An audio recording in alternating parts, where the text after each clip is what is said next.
Olá, bom dia. O A Notícia de Frente desta terça-feira está no ar. Hoje, dia 3 de dezembro.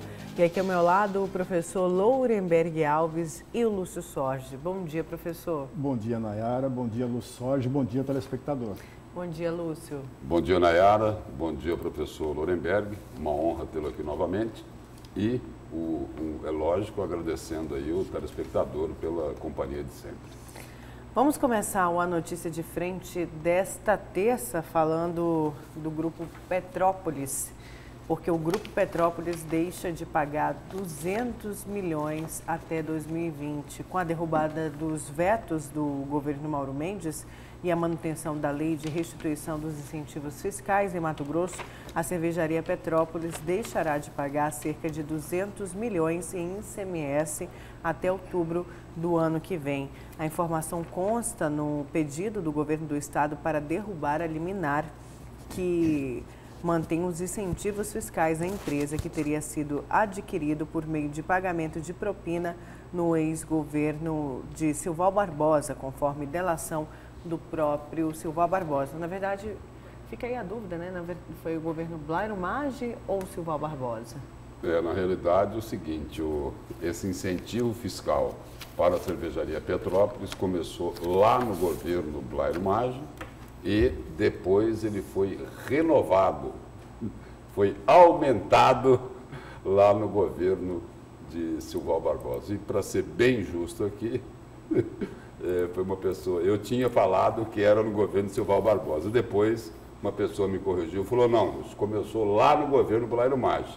Silval Barbosa aumentou o incentivo. E aí, só para relembrar aí aos telespectadores, né, segundo a Operação Lava Jato, essa cervejaria Petrópolis, ela foi criada pela empreiteira Odebrecht para pagar a famosa propina aos políticos, né? E tem gerado aqui uma polêmica danada, né? Essa derrubada do veto do governador Mauro Mendes pelos parlamentares, que foi algo assim, digamos, sui generis, né? A oposição votou para manter o veto e muitos deputados da bancada de situação, da bancada do governo, votaram para derrubar o veto do governo que eles apoiam. Inclusive, só para ilustrar mais, antes do senhor comentar, a oposição do governo Mauro Mendes, o petista Lúdio Cabral, ele votou junto com o governo, né? E disse o seguinte, o petista culpa a Assembleia por asfixiar comércio e manter mamata o agro e a indústria de Mato Grosso. Lúdio cita que os produtores de algodão terão desconto de até 75% no ICMS, depois aí dos parlamentares não terem votado com o governador Mauro Mendes. Pois é, essa é uma questão antiga, vem lá do governo Pedro Táxi, essa discussão da empresa, né, que vai continuar sendo beneficiada ou contemplada pelos incentivos fiscais ou não. A meu juízo, amigo telespectador, a Assembleia Legislativa perdeu a grande oportunidade, Lúcio, mas a grande oportunidade para repensar o incentivo fiscal no Estado quando ela foi provocada pelo próprio governo Mauro Mendes. Quando ele mandou um projeto e a Assembleia, por sua vez, aprovou o projeto, mas não discutiu de fato quais são os interesses que tem, ou os interesses da sociedade, os interesses do Estado com relação a esses incentivos fiscais. Infelizmente, a Assembleia perdeu a grande oportunidade. E mais ainda, quando derruba o veto do governador. Quer dizer, a Assembleia agiu contra o Estado e contra os interesses do próprio conjunto da sociedade mato-grossense, infelizmente. O próprio deputado Lúdio Cabral aí, que, digamos assim, é o maior representante da oposição hoje na Assembleia Legislativa, ele diz o seguinte, o interesse público perdeu a batalha para os grandes interesses econômicos. Ou seja, os barões do campo e os tubarões da cidade mostraram a força deles. Tipo assim, manda quem pode, obedece quem tem juízo. Mas o líder do governo na Assembleia, o deputado Dilmar Dal Bosco, disse que não foi uma derrota do governo. Muito bem. o governador Mauro Mendes mandou um áudio lá de quase 2 minutos para todos os deputados da bancada. Dilmar Dal Bosco, líder do governo, que conversou com os colegas, né, que compõem a base de sustentação, mas que eles preferiram seguir um outro caminho. Aí ele falou, olha, mas não foi derrota do governo, não. Tá bom, então, não foi derrota. Não é isso? Não. Derrubada do veto não é derrota. Não é derrota. Né? E aí o seguinte, só para lembrar que essa cervejaria Petrópolis aqui, esse incentivo aí já fez com que deixassem de entrar nos cofres públicos algo em torno de 800 milhões de reais.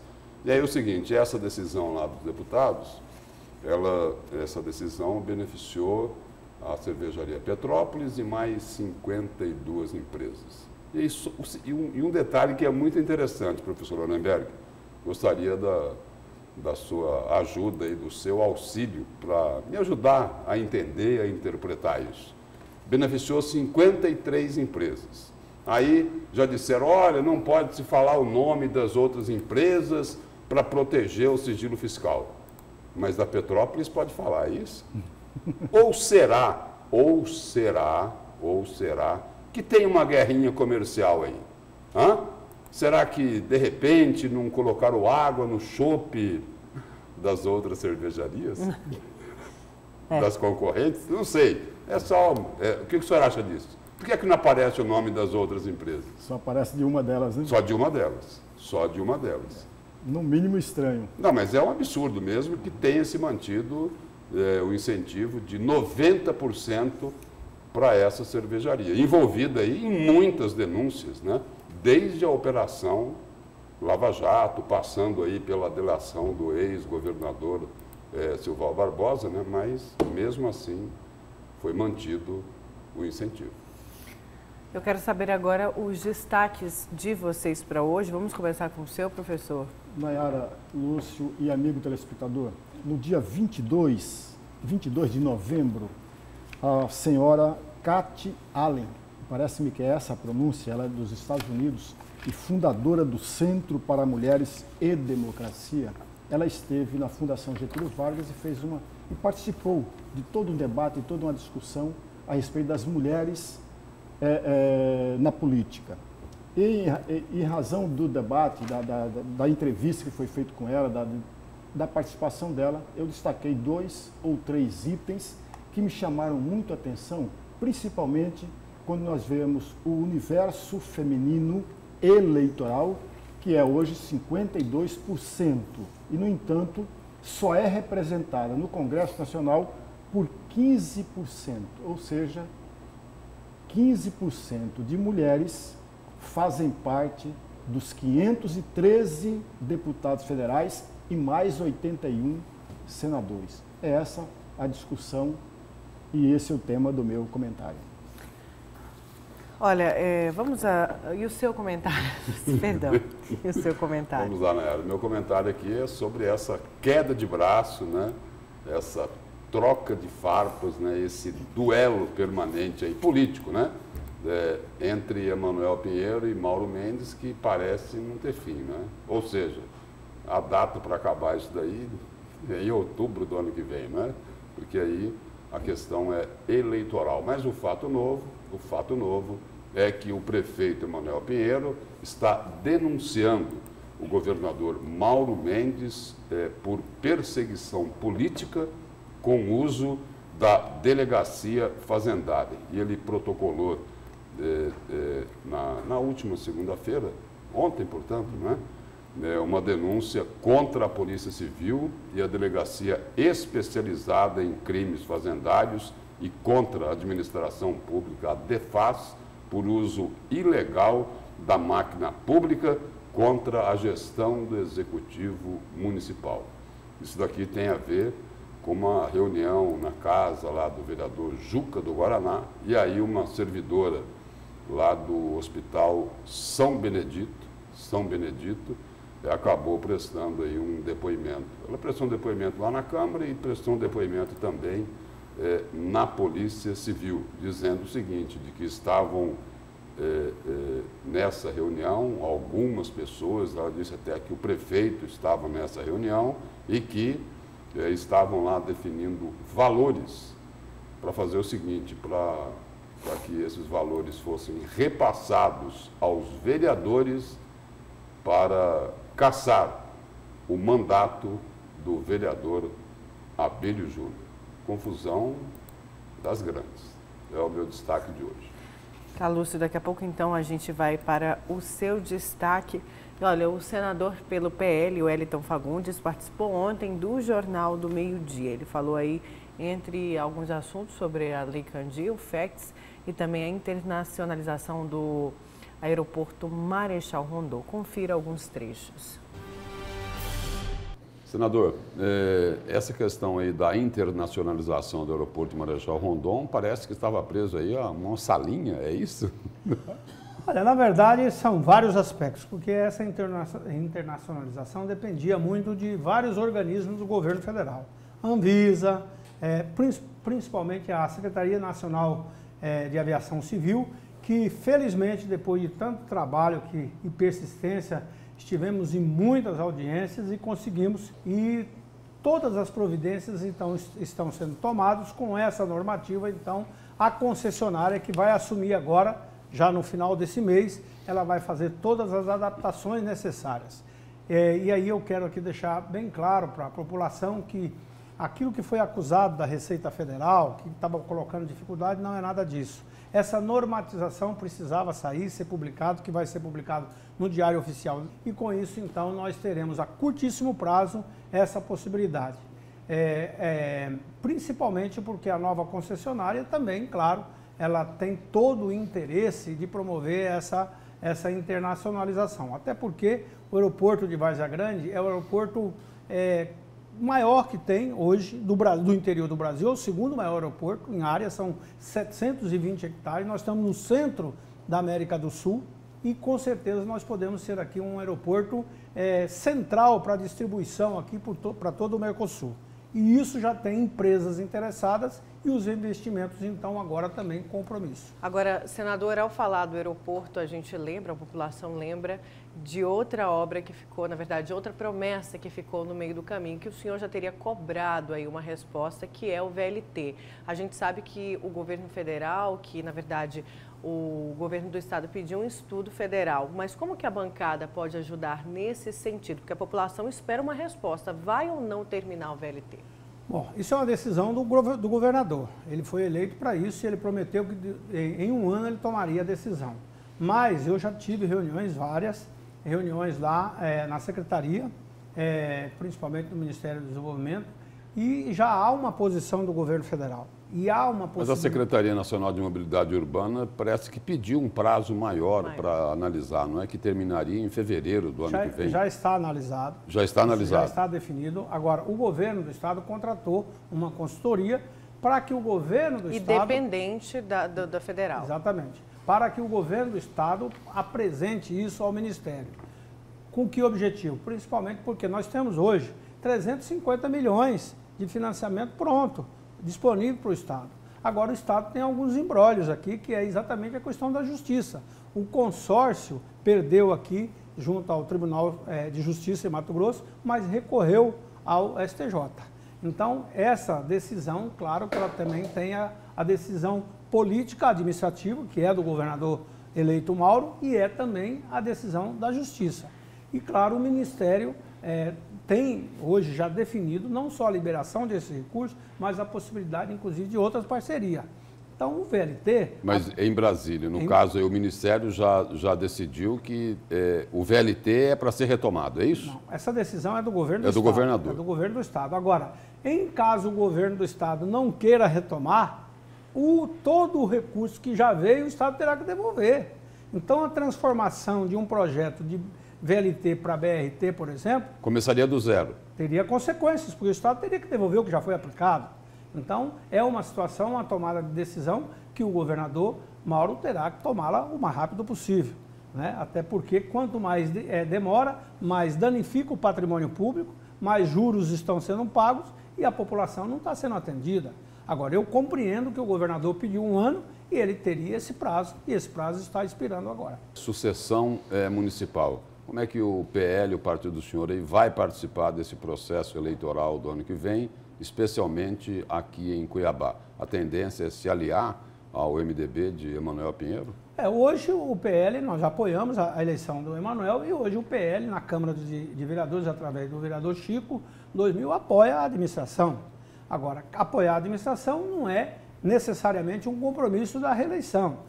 Como aqui tem eleição em 2 turnos e não poderá mais ter coligação para vereadores, a tendência dos partidos é buscar ter candidatos a prefeito, a vice-prefeito, com posições que podem ser feitas. Então aqui nós estamos buscando trabalhar o fortalecimento do PL. O PL aqui é fraco, nós precisamos fortalecer. Agora, também nós temos hoje uma dificuldade em achar lideranças que queiram ser candidatos, principalmente no caso do Executivo. Nós temos problema sério, a questão do financiamento de campanha, tudo isso está hoje colocando dificuldades. E, claro, o ideal é que todos os partidos, principalmente no caso do PL, que é um partido que tem uma representatividade forte em Brasília, que a gente tenha candidato na maioria dos municípios, com prefeito ou com vice-prefeito, mas principalmente com chapa de vereadores, que não pode ter mais coligação. Vamos aqui ao telespectador do Jornal do Meio-Dia que pergunta ao senador Wellington Fagundes por que ele é contra a prisão após segunda instância, sendo que a população exige a prisão após segunda instância. Sou o Valdec Duarte, do Dr. Fábio. Mas parece que o senador Wellington Fagundes já reformulou essa posição. O senhor não é mais contra? Eu nunca reformulei, eu sou líder de um bloco. Eu não posso, eu tenho uma filiação partidária e como líder eu não posso tomar posição precipitada. Então, eu tomei a minha posição a partir da primeira reunião de líderes que tivemos a semana passada. E aí já tivemos a segunda, inclusive com a presença do ministro Sérgio Moro. E a posição do ministro Sérgio Moro é muito clara. Vote-se PEC ou vote-se um projeto de lei, o importante é votar. Então, é isso que nós estamos trabalhando para que a gente possa produzir uma lei com segurança jurídica. Não temos que ter a preocupação quem vai ser o protagonista, se é o Senado ou é a Câmara. Quem tem que ser protagonista é a população, é o cidadão que quer uma lei que seja rápida e que seja justa. Mas o presidente a posição do senador Wellington, agora, já depois das reuniões de líderes, e a minha posição individual sempre foi favorável à segunda instância. Agora, como líder, eu tenho que ter o meu posicionamento. E hoje eu posso falar que o Senado da República, os partidos e principalmente os blocos, nós já tomamos uma posição. É consensual. Nós temos que votar o mais rápido possível a lei que define a segunda instância. Mas olha, eu quero aqui rapidamente, nós tivemos o acidente de Brumadinho, mais de 300 pessoas morreram. E foi uma convulsão, só se falava em Brumadinho, já passou um ano e não se votou. Então a população não aceita isso. Nós temos que votar, mas principalmente votar com responsabilidade. Então, além dessa questão da segunda instância, nós temos que trazer, acima de tudo, segurança para que aquilo que for procurado pelo cidadão, seja pobre ou seja rico, e hoje nós temos mais de 400 mil presos sem julgamento na primeira instância. Então, de quem é essa responsabilidade? É de todos, mas principalmente também do judiciário, que às vezes fica demorando demais para tomar uma decisão. Então, a responsabilidade de todos nós é produzir leis que sejam leis coerentes. E, normalmente, uma lei feita na pressão não redunda em uma boa lei. O Brasil tem lei demais. Nós precisamos simplificar, fazer com que o cidadão, acima de tudo, não tenha que gastar tanto, principalmente o pobre, para procurar o seu direito na justiça. E é isso que a gente quer fazer, uma lei segura. E essa lei segura, nós temos que votar e espero que a segunda instância seja definida o mais rápido possível.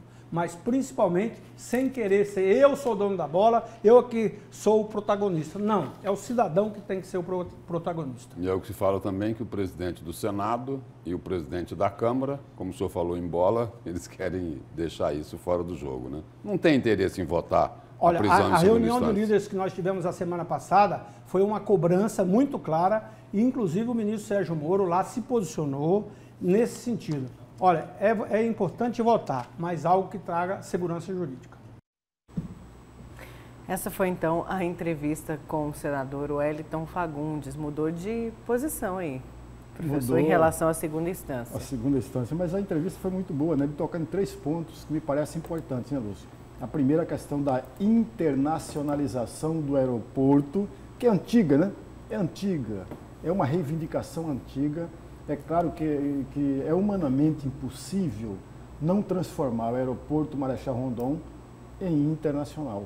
Até porque, como muito bem disse o senador, estamos aqui no centro geodésico, portanto, com ligações a todos os países circunvizinhos. E vai ter um trabalho a menos, não é? Exatamente. Com a internacionalização, não é?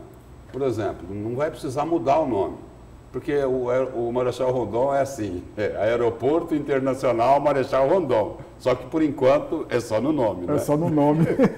Não precisa mexer, né?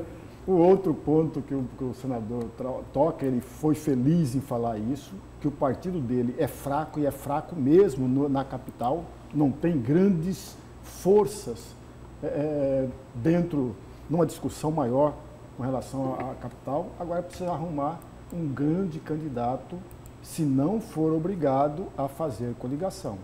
Porque se você tem uma candidatura a Cuiabá, e essa candidatura não atrair, não seduzir, não fazer com que os seus candidatos a vereador consiga maior visibilidade, não há porquê uma candidatura. Mas o fato é que o PL aqui para Cuiabá não tem nome nenhum. Exatamente. Não tem nenhum nome, né? Inclusive ontem, até antes da entrevista, a gente conversava no estúdio lá do Jornal do Meio-Dia, eu falei, e aí, quem seria o candidato, um possível candidato do PL à Prefeitura de Cuiabá? O senador Wellington Fagundes desconversou. Desconversou porque não dizer, tem, né? Não tem. E aí, nesse caso, Nayara, Lúcio, amigo telespectador, é muito melhor para o PL estar numa aliança, numa coligação, e que pode, através dessa aliança, dessa coligação, ajudar os candidatos a vereador. Porque não teremos mais uma aliança proporcional. Não teremos mais uma aliança a vereador. É essa que é a grande questão. Por outro lado, o último item que ele falou da questão da segunda instância. Eu vou adiantar, já por provocar uma pequena reflexão do nosso telespectador, embora o senador diga que quer uma lei rápida, ela não será tão rápida assim. Porque, veja, amigo, nós temos dois cenários dentro do Congresso Nacional. Porque se eles quisessem uma decisão rápida, eles teriam colocado para votar o projeto de lei Agora, lá no Senado. Não é isso? Era rapidinho. Não, já estaria votado. Não, e não deixando para 2020, como já foi dito pelo presidente do Senado, Davi Alcolumbre, e pelo presidente da Câmara, Rodrigo Maia. Os dois que querem distância de colocar esse projeto em votação, diga-se a verdade. Exatamente, Lúcio, porque o projeto de lei é muito mais rápido, muito mais sério, porque ele não precisa de tanta burocracia dentro do Congresso Nacional. É diferente de uma PEC.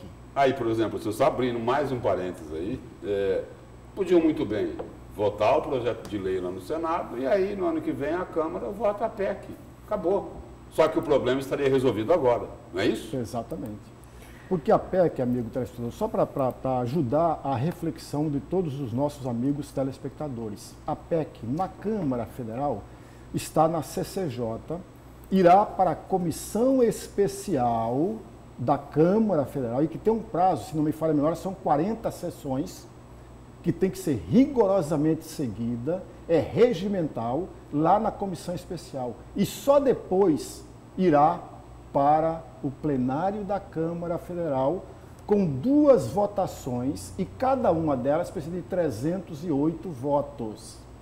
Já no Senado, o cenário é um pouco diferente, porque lá não tem a comissão especial. Tem a CCJ e a jogada depois para o plenário do Senado, que também em 2 votações, 49 votos em cada uma das sessões, das votações. Isso significa dizer, amigos, que nunca irá ser votada a PEC neste ano, porque não tem mais tempo hábil para isso. Daqui a pouco é o recesso parlamentar. Não teremos mais tempo hábil para fazer isso, só no ano que vem. Só que o ano que vem é um ano eleitoral, e muitos dos parlamentares têm interesse direto nas eleições, embora sendo uma eleição municipal. E não tem nenhum interesse na prisão em segunda instância. Exatamente. E aí eu gostaria só, Nayara, antes de você mudar o assunto aí, de abrir uma discordância numa declaração do senador Wellington Fagundes. Ele falou, olha, essa questão da prisão de segunda instância, muita gente contribuiu para que esse quadro chegasse nesse ponto, as palavras foram outras. Mas ele disse o seguinte, que a culpa maior é da justiça. Eu discordo. Discordo pelo seguinte, o Supremo Tribunal Federal só teve a chance de querer interpretar a Constituição brasileira exatamente porque o Congresso Nacional, o Senado e a Câmara dos Deputados não fizeram a lição de casa. Não é isso? Exatamente, Lúcio. Exatamente isso. A gente não pode esquecer que o autor da PEC 199, que é o Alex Momimotti, não sei como é o sobrenome dele, ele é advogado. Ele começou a carreira política dele, Lúcio, como vereador da sua cidade, lá no município de São Paulo. Vereador, aí ele pulou para deputado estadual e está no seu segundo mandato. E ele é advogado, portanto, conhece muito bem, ou deveria conhecer muito bem a Constituição, e essa não é uma discussão nova. Não começou em 2016, porque há muito tempo os advogados trabalham com a tese de que é preciso trânsito e julgado para que o seu cliente possa ir para a cadeia. Então, para evitar, eles sempre apoiaram e defenderam o inciso 57 do artigo 5º, somado-se ao artigo 283 do Código de Processo Penal, que é isso que o Lúcio acabou de falar agora há pouco. O projeto de lei realça exatamente o artigo 283 do Código de Processo Penal.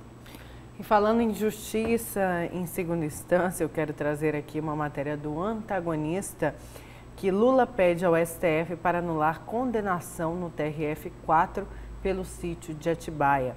Lula pediu ao Supremo para anular a condenação imposta pelo TRF4 na semana passada, que foi de 17 anos de prisão por corrupção e lavagem no processo do sítio de Atibaia.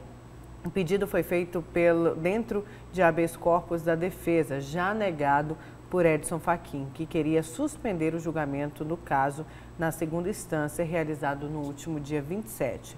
A defesa alega que o TRF4 deixou de analisar um alegado julgamento de exceção, no caso, a suspeição dos desembargadores e procuradores da Força Tarefa e a incompetência da 13ª Vara Federal de Curitiba no processo, diz o trecho da defesa.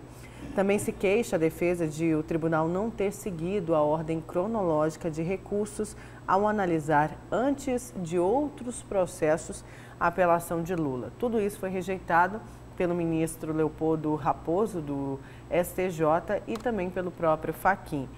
Cristiano Zanin, que agora quer que o pedido seja analisado pela segunda turma do STF. E aí é onde mora o perigo.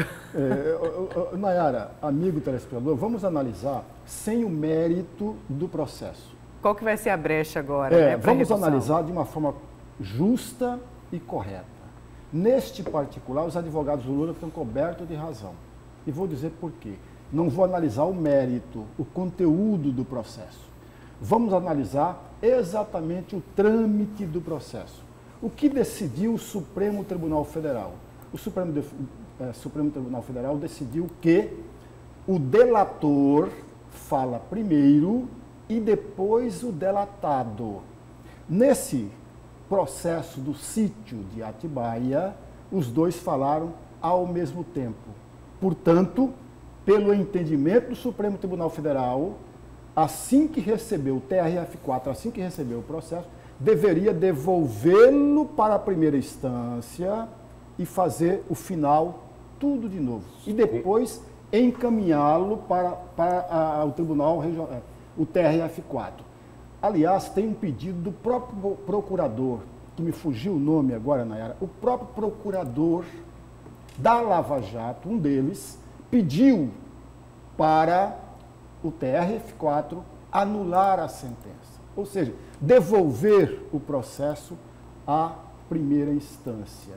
E depois de 3 dias, 4 dias depois, esse mesmo procurador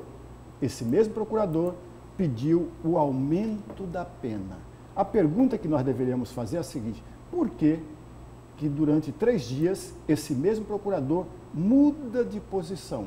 Se nós observarmos, amigo telespectador, nós vamos encontrar a justificativa do próprio procurador, porque o Lula estava fazendo denúncias contra o Ministério Público, contra o Judiciário. Isso não é justificativa para a mudança dele de opinião.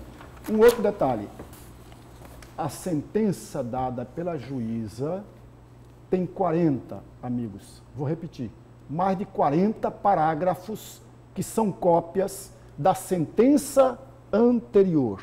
Há um detalhe, inclusive, quando o processo é sobre o sítio de Atibaia, só que aparece apartamento. Ela copiou tanto que não corrigiu as palavras que pertenciam ao processo anterior. Exatamente, do apartamento triplex. E mais um outro detalhe, amigos. O TRF4 anulou uma sentença dessa mesma juíza por plágio. Ela copiou a tese do Ministério Público, não foi com relação ao Lula, não, foi com a outra pessoa, um outro crime.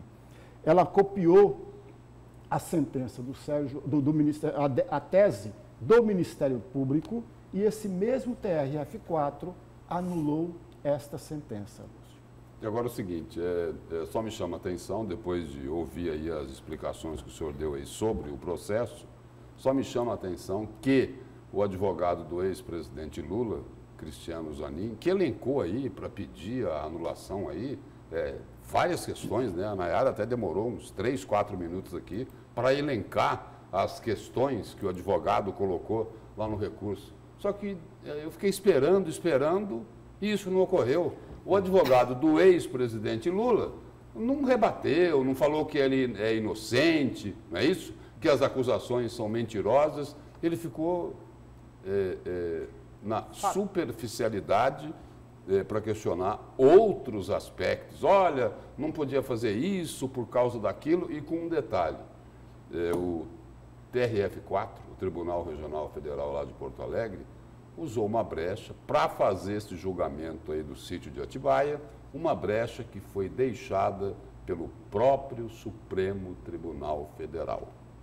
O que o TRF4 fez foi o seguinte: o Supremo tomou essa decisão de que o delatado tem que falar depois do delator, mas não regulamentou, como disse que ia regulamentar, ou seja, tratar caso a caso sobre esses aspectos aí do delator falar antes do delatado. Eles usaram a própria brecha que foi deixada pelo Supremo Tribunal Federal. Mais uma, né, Lúcio? Do Supremo. Depois eles corrigem. É isso? Depois eles corrigem, né? Vamos para o intervalo, na volta vamos falar de saúde, tem denúncia, então não saia daqui do A Notícia de Frente.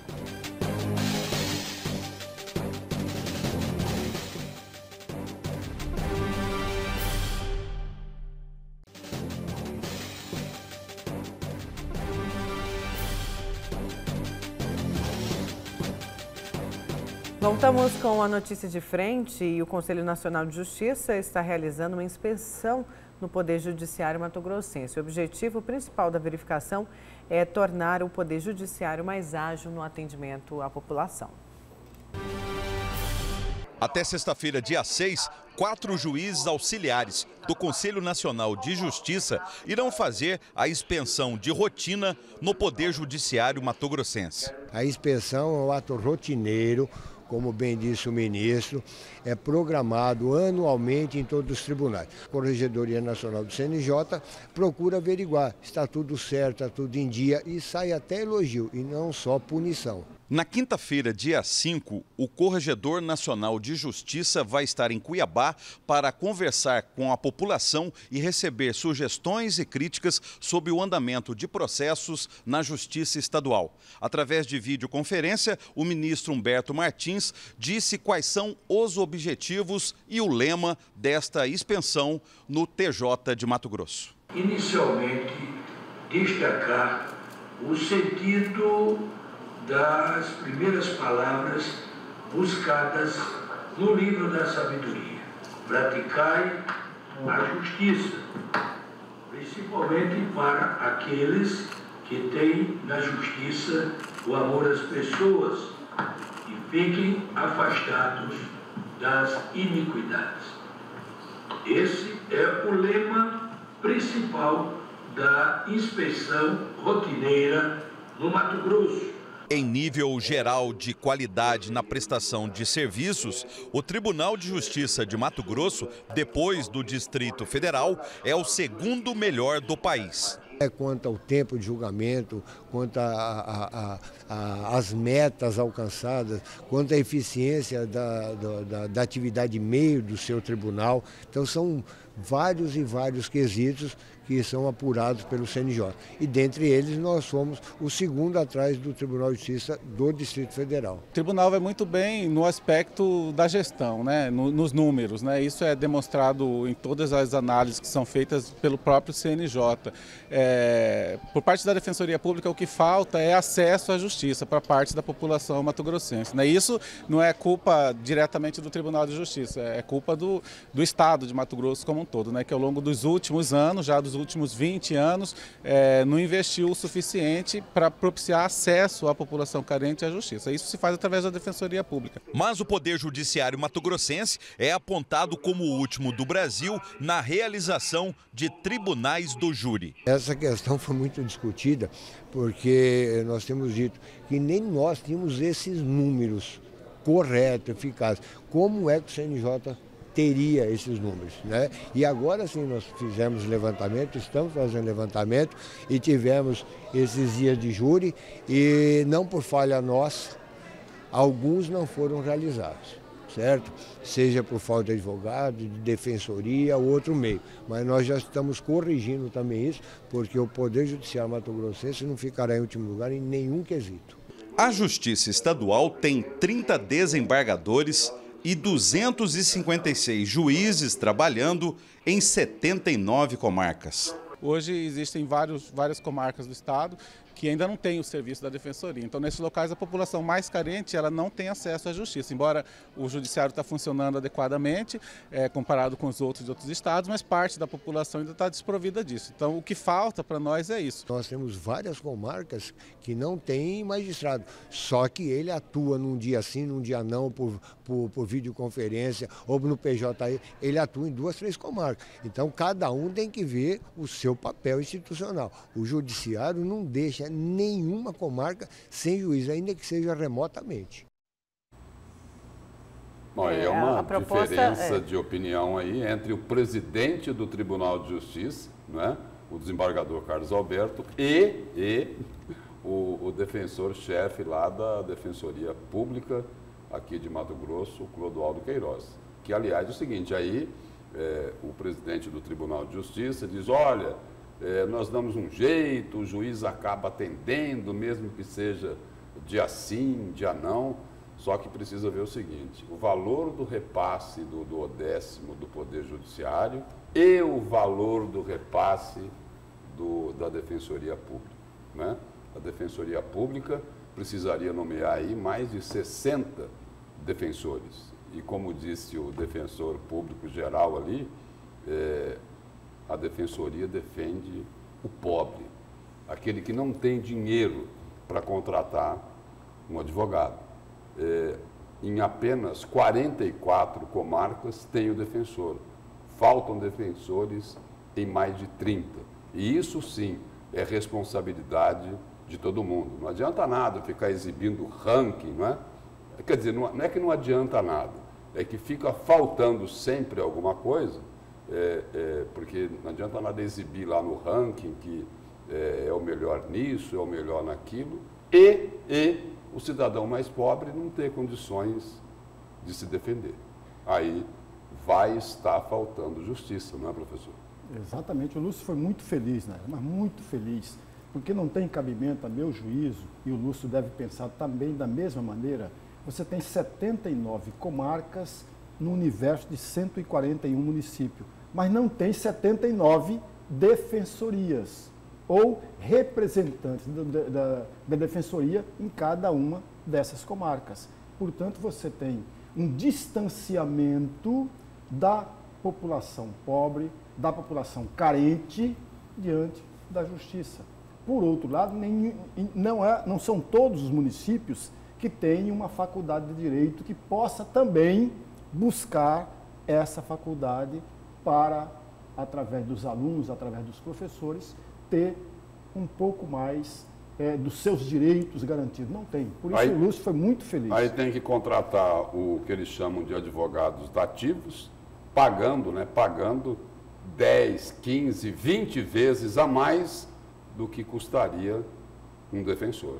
Não é isso? E aí essa questão da defensoria é responsabilidade de todo mundo, porque a defensoria, a missão dela é de tentar promover a justiça para o mais pobre. Mas e aí? O Poder Judiciário não tem nada a ver com isso? É cada um no seu quadrado? Eu não penso assim. Eu acho que aí tem que ter uma união. Acho que até o Poder Judiciário, né, tentar contribuir, tentar ajudar, tentar fazer pressão também para que a Defensoria tenha melhores condições de trabalho. A direção lá da Defensoria tem feito isso, mas os outros poderes também podem contribuir exatamente para sair em defesa desse cidadão que é menos favorecido, que é pobre, que não tem dinheiro para pagar um advogado.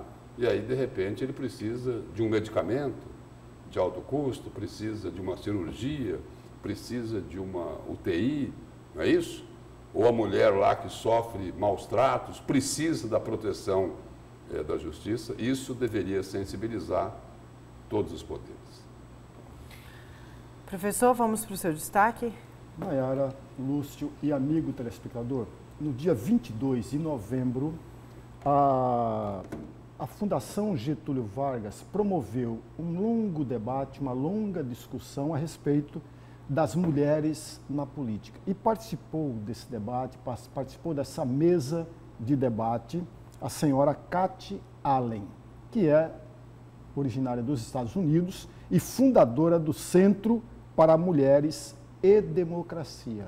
E ela, além de participar desse debate, ela deu uma longa entrevista à jornalista Marcela Fernandes, e a Marcela Fernandes faz parte de um site que é Política e Mulheres, do HuffPost Brasil. Eu destaquei 3 pontos que me parecem importantes aqui. Ela diz sobre as cotas das mulheres. Na verdade, não tem cotas das mulheres, são cotas que precisam de 30% ou de homens ou de mulheres. As cotas, olha o que disse a senhora Katy, entre aspas, muitas vezes é o instrumento para as pessoas verem pela primeira vez mulheres no Congresso Nacional. É melhor tê-las do que não tê-las. Eu concordo em gênero, número e grau com a frase que ela menciona aqui. Até porque nós não podemos perder de vista em nenhum momento o universo do eleitorado feminino. São 52% do eleitorado feminino, do conjunto do eleitorado, e só tem 15% representantes no Congresso Nacional. Convenhamos, é um número muito pequeno com relação, sobretudo, se nós levarmos em consideração os 52%. Vamos para a Assembleia Legislativa de Mato Grosso, apenas uma representante do universo feminino. Vamos para a Câmara Cuiabana, que é a maior de todas no estado de Mato Grosso, que são 25 cadeiras, e, no entanto, nós não temos uma única representante feminina na Câmara Cuiabana.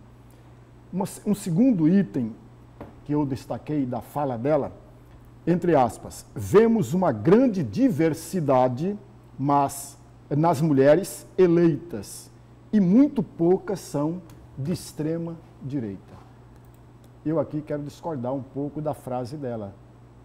O ser de extrema direita, o ser de extrema esquerda não está no sexo.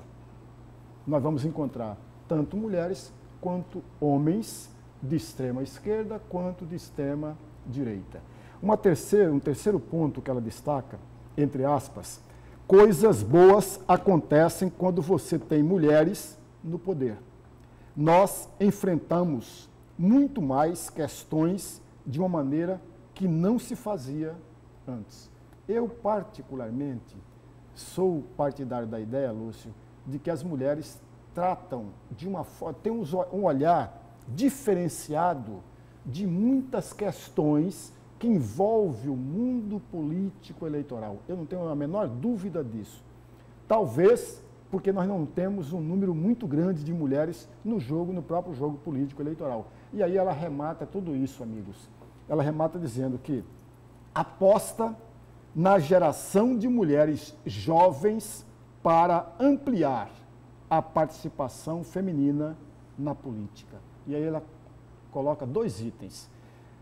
Essa ampliação das mulheres no jogo político é porque muita gente, homens e mulheres, advoga, defende uma renovação na política. E um outro item, muitas mulheres querem concorrer. Eu quero acrescentar aqui, nós tivemos uma presidente mulher, presidente do país mulher, e no entanto, Lúcio, mesmo tendo uma presidente mulher, não tivemos nas eleições vindouras um número muito grande de eleitas, tanto para o Congresso Nacional, como Parlamento Estadual ou Municipal. Nós continuamos, por exemplo, de todos os estados, nós temos apenas uma governadora. Se nós pegarmos os municípios todos, nós temos apenas 12% de representação feminina no Executivo brasileiro. E nós temos 5.570 municípios. Quer dizer, se nós compararmos esses números, Nayara, com o universo do eleitorado, é muita pouca representação feminina nesse universo, que são 52% do eleitorado. Agora, o desrespeito, professor e Nayara, às mulheres, ele é tão grande, mas tão grande, que eu vou usar para ilustrar o mesmo exemplo que o senhor citou, para configurar o tamanho do desrespeito com as mulheres, principalmente pelos marmanjos da política. O senhor falou, olha, nem o fato de termos uma presidente mulher estimulou aí uma participação maior. O desrespeito qual foi? O ex-presidente Lula não disse que ele teria competência, teria força, né? Falou que ele elegeria um poste, não foi isso? Uhum. Quer dizer, este é o tratamento que muitos marmanjos da política costumam dar às mulheres, tentando diminuir a estatura delas. E muitas delas têm, assim, muito mais força, qualidades, né, do que os homens. Um potencial. Tem um potencial muito maior. Eu conversava com o presidente... Só que os homens não querem as mulheres na política. Muitos deles, sabe por quê, professor? Eles não gostam de concorrência. Ainda mais feminina, né, Lúcio?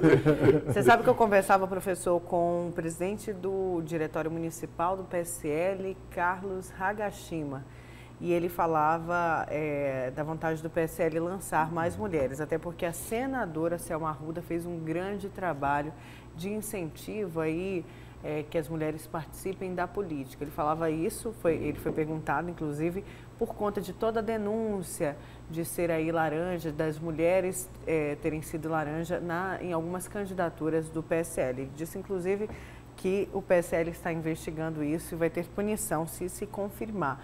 Agora, a gente vê essa representatividade ainda muito baixa, principalmente em Mato Grosso. Que se a gente olhar o cenário de Mato Grosso, quantas mulheres a gente tem na Assembleia Legislativa? Quantas mulheres a gente tem na Câmara de Vereadores de Cuiabá? Quantas mulheres a gente... Na Câmara de Cuiabá, nenhuma. Pois é, quantas mulheres a gente tem... Na Assembleia Legislativa, tem uma.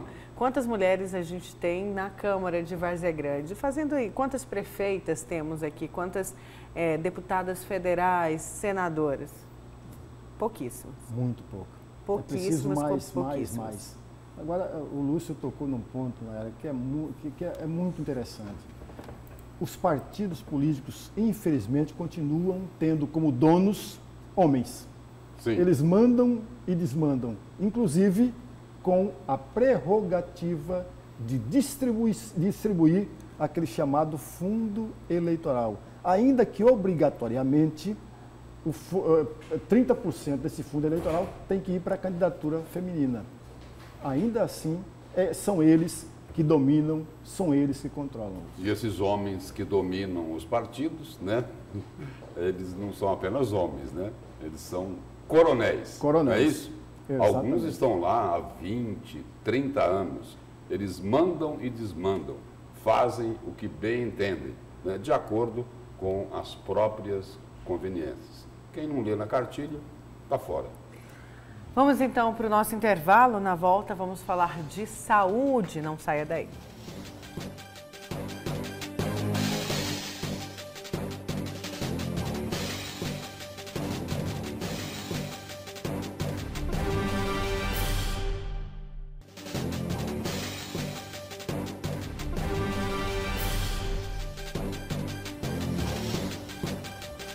Voltamos com a notícia de frente. Vamos falar de mais uma crise na saúde aqui em Mato Grosso. O Hospital Geral anunciou a suspensão dos atendimentos porque a Prefeitura não fez o repasse próprio e nem os valores do Estado e da União. O valor chega a quase 6 milhões de reais. Por conta disso, cirurgias não serão feitas e quem está aí agendado vai ter que, infelizmente, esperar. Sidney está internado aqui no Hospital Geral. A mulher dele, Dona Salete, está preocupada depois do anúncio de que as cirurgias estão suspensas.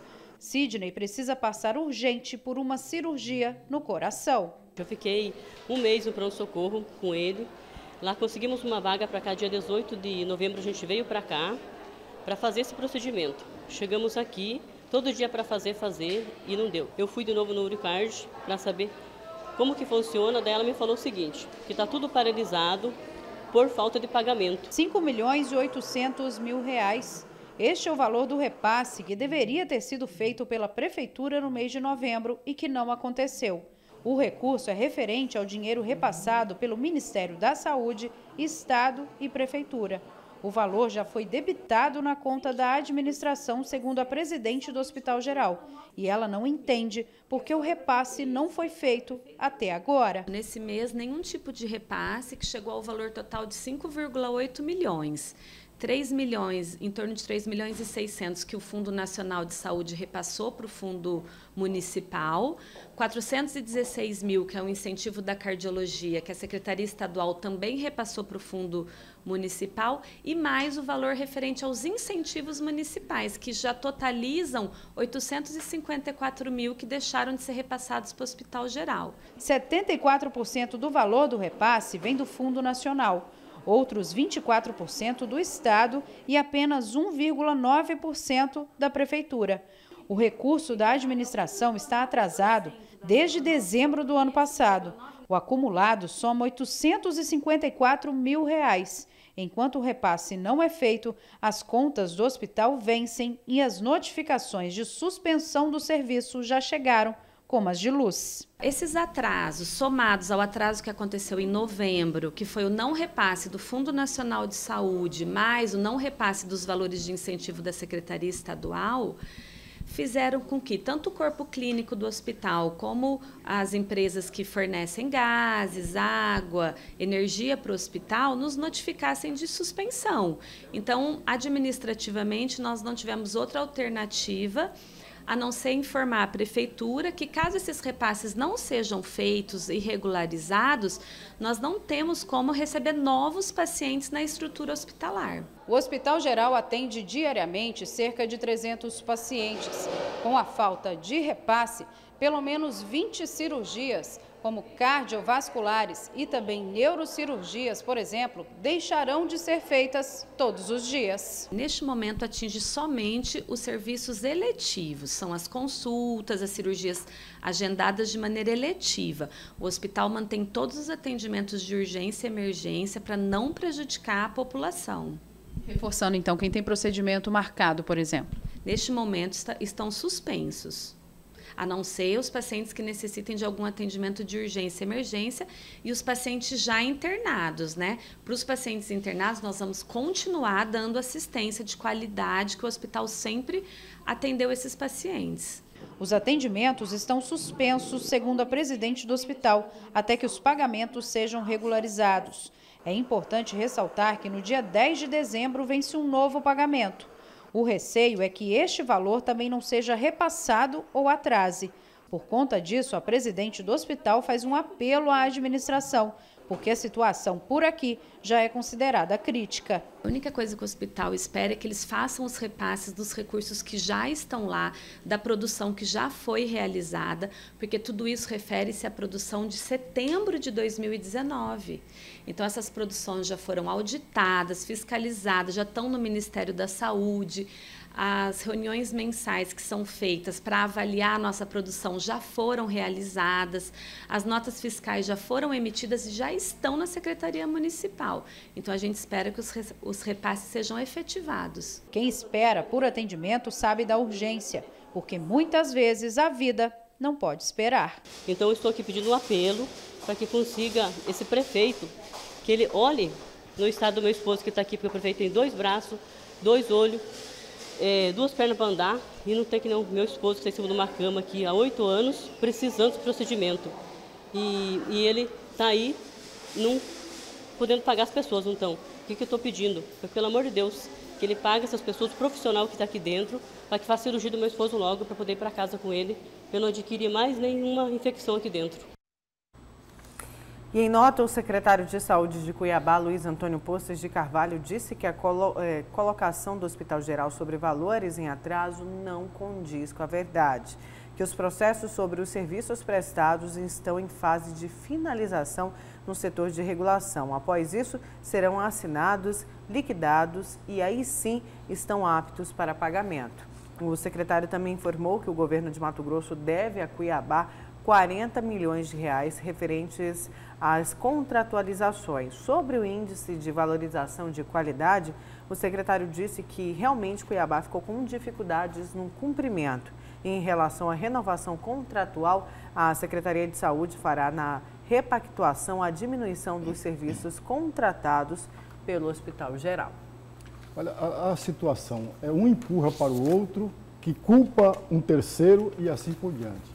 Olha, a gente lembra da Santa Casa, né? Exatamente. A história praticamente é a mesma. O início lá da questão da Santa Casa se deu exatamente desta forma. Ora, se o hospital fez procedimentos e esses procedimentos já foram registrados, já foram averiguados, já foram analisados, por que não pagar por esses procedimentos? Não tem sentido.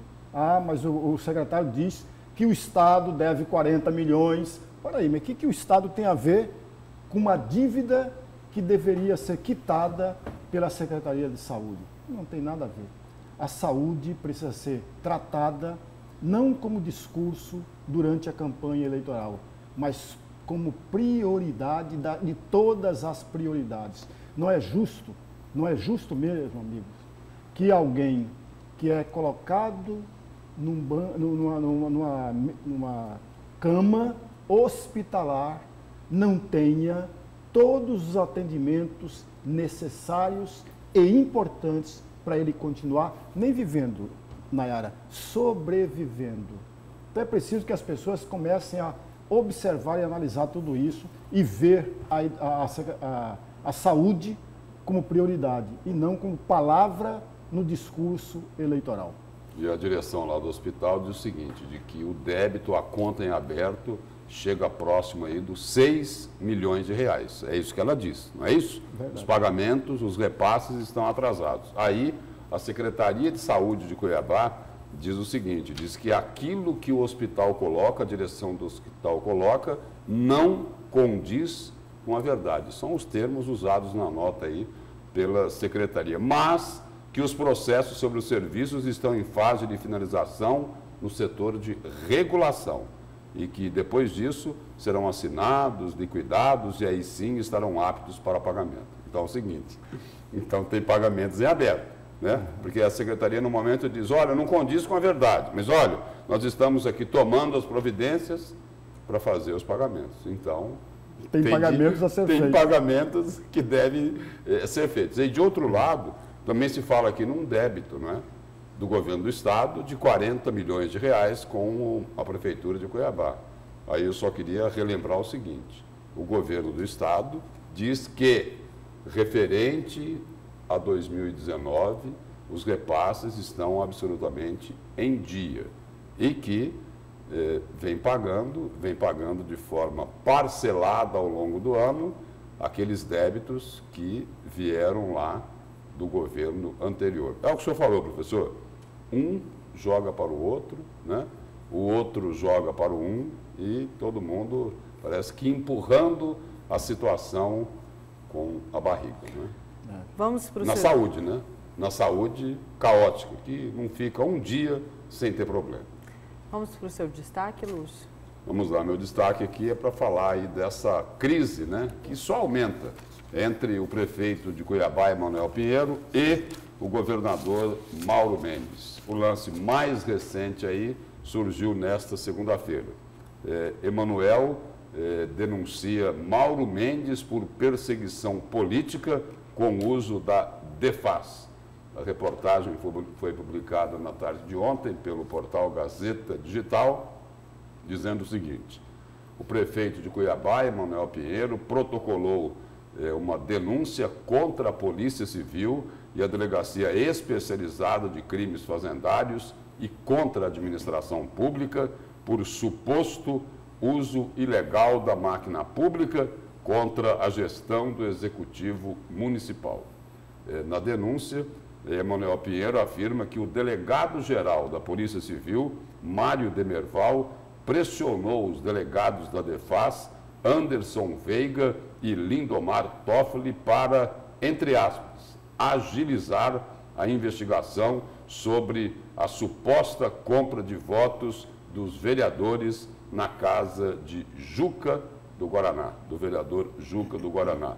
E essa denúncia aí foi feita por uma servidora contratada lá do Hospital São Benedito, Elizabeth de Almeida.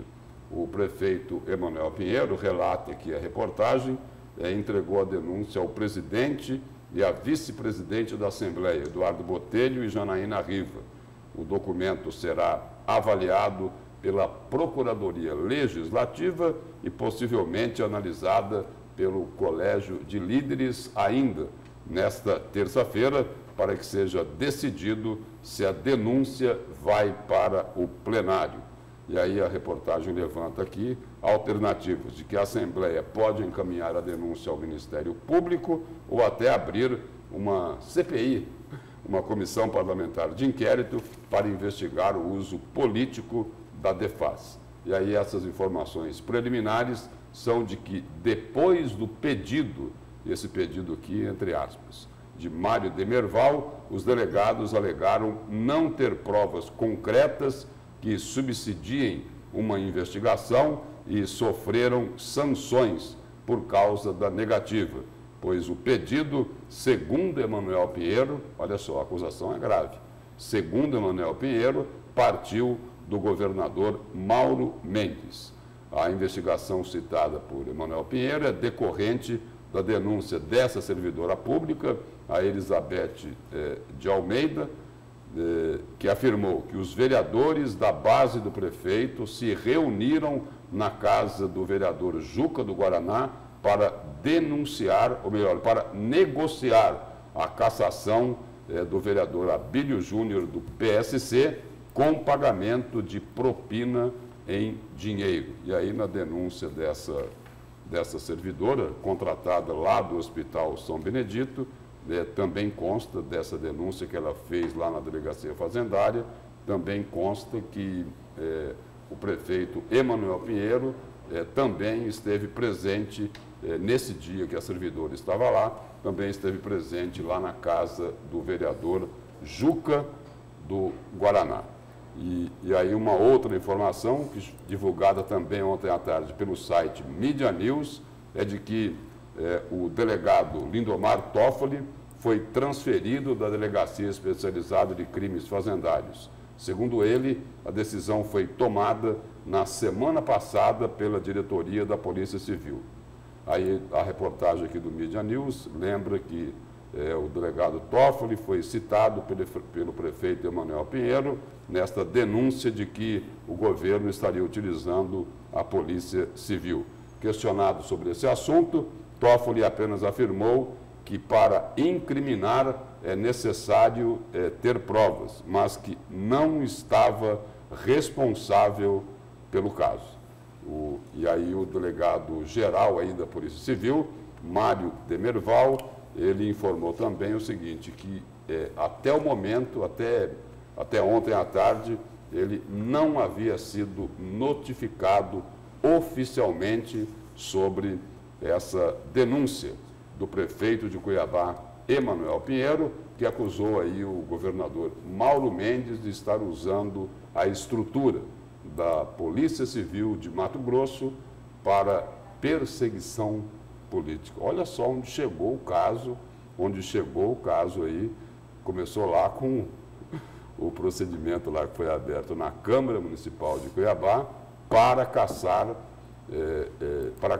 para investigar o vereador Abílio Júnior por quebra de decoro parlamentar. E olha só onde chegou. Teve a denúncia da servidora na semana passada, dizendo que teve uma reunião na calada da noite, né, porque terminou de madrugada, né, que seria lá para ela teria saído convencer, 3 horas, né? Saído lá 3 da manhã, que seria para tentar convencer alguns vereadores para que votassem pela cassação do vereador Abílio Júnior, né, porque ele foi denunciado lá na Comissão de Ética da Câmara porque estava fiscalizando o Hospital São Benedito. E agora isso chegou nesse ponto aqui, de Emanuel, prefeito de Cuiabá, Emanuel Pinheiro, denunciar o governador Mauro Mendes por usar a Polícia Civil para fazer perseguição política. Onde é que isso vai parar, hein, professor Lorenberg? Pois é, antes, professor, de você responder, Lúcio, só quero acrescentar aqui, Lúcio, que o vereador Juca do Guaraná protocolizou na manhã de ontem na Câmara Municipal de Cuiabá uma declaração que será encaminhada à Comissão de Ética de que a servidora Cláudia de Almeida Costa, que exerce o cargo de chefia no Hospital São Benedito, afirma que não esteve no condomínio onde o vereador reside. O parlamentar também protocolou o registro de imagens entre o dia 21 e 22 de novembro, onde não consta a entrada da também servidora Elizabeth Maria, que foi a que denunciou, aí a servidora que é do Hospital São Benedito, ela que denunciou ter recebido ordens de Cláudia para estar no condomínio do vereador Juca, onde, segundo a denunciante, estava sendo armada e as ações contra o vereador Abílio Júnior, como disse o Lúcio. Geralmente os condomínios não registram o nome da pessoa que entra, né? Porque quem é o morador autoriza a entrada, mas não há esse registro. Lúcio, eu estou errado. Eu estou errado. Talvez eu esteja errado nesse particular. De todo modo, o GAECO deveria sim colocar isso, a denúncia que chegou até ele, como prioridade de todas as prioridades, Lúcio. Porque envolve aí compra de votos. Pelo menos é esta denúncia que chega a todos nós. Compra de votos. Portanto, há aí um interesse coletivo, um interesse público. Se há um interesse público, um interesse coletivo, o GAECO deveria sim investigar. Não importa, doa quem doer. Não importa quem será o culpado de toda essa história, mas deve sim investigar e apresentar para o conjunto da sociedade tudo aquilo que foi averiguado, que foi investigado pelo GAECO. Vou repetir aqui, é um interesse público. São vereadores, portanto, agentes políticos e públicos que foram denunciados como envolvidos em uma compra de votos que poderiam ou não levar à cassação de um dos seus pares. Isso é muito grave. E agora um fato que eu gostaria de levantar também é o seguinte, a denúncia feita pelo prefeito Emanuel Pinheiro, que foi entregue lá ao vice-presidente, a vice-presidente da Assembleia, Janaína Riva, e ao presidente da Assembleia, Eduardo Botelho, tudo bem, é importante comunicar esse tipo de fato à Assembleia Legislativa, mas não seria o caso, em função da gravidade da denúncia, do prefeito Emanuel Pinheiro ter feito essa denúncia diretamente ao Ministério Público. Porque o Ministério Público já está investigando este caso, ao que me parece está, não está? Está. Pois é, Lúcio, e a gente tem aqui uma última informação que vem do site Olhar Direto, que o afastamento de delegados seria pressão contra a autonomia em investigações que podem atingir o governo. Um desentendimento entre a diretoria da Polícia Civil e a Delegacia Fazendária sobre a autonomia que a especializada teria em investigações pode ter sido motivo da remoção do delegado Anderson Veiga, titular da unidade Lindomar Toffoli. Segundo aí fontes do site Olhar Direto, aponta que um pedido de informações sobre investigações em curso que poderiam atingir de alguma forma o governo do estado teria iniciado toda a celeuma. Os 2 delegados teriam sido orientados a repassar uma espécie de lista de inquéritos que estão em andamento. O episódio teria ocorrido há 3 semanas. É uma questão delicada, ela está sendo tratada no campo político, envolvendo a Polícia Civil de Mato Grosso. Então, é preciso ter bastante cuidado, né? Precisa ter bastante cuidado porque os interesses aí são os mais variados, não é? E o seguinte, aí nós temos aqui o governo da capital, né? O governo Emanuel Pinheiro de um lado, o governo Mauro Mendes do outro, todo mundo olhando para a sucessão de 2020, né? Então é preciso ter mas muito cuidado, né? Porque é uma questão delicada, é preciso aguardar a apuração desses fatos em função dos interesses que existem nessa briga, né? Nessa troca de fardas, nessa crise, né? Porque o interesse é de um lado e de outro. Então é melhor aguardar. Vamos então, Lúcio, professor. Bom dia. Bom dia. Bom dia.